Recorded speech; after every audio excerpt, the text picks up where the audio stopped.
Let's trace the origin of the true Church of Jesus Christ, as mentioned in the Bible.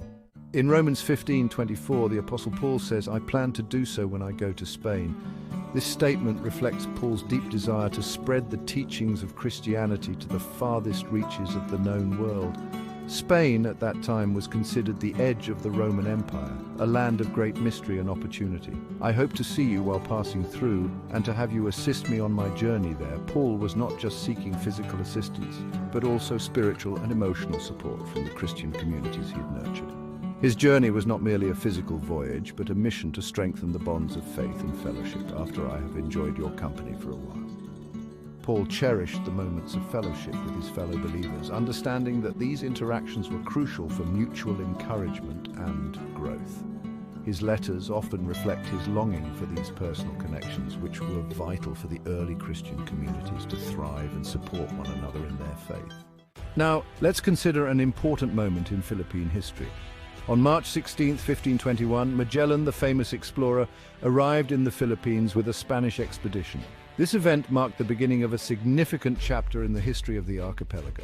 Magellan's fleet, consisting of 5 ships, had embarked on a daring voyage across the vast and treacherous Pacific Ocean. Their arrival was not just a mere landing, it symbolized the start of European influence in the region. The local inhabitants, who had their own rich and diverse cultures, were about to encounter a new world of possibilities and challenges. Magellan's journey was driven by the quest for new trade routes and the spread of Christianity, which would forever alter the course of Philippine history. Along with Magellan was Father Pedro de Valderama, the first Catholic priest to set foot in the Philippines.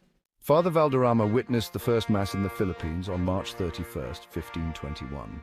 At that time, there were no Baptists, born-again Christians, Seventh-day Adventists, or Iglesia ni Cristo. Now reflect on this deeply. Jesus Christ established only one true church, a beacon of faith and unity for all. When you discover which church that is, you will know the truth.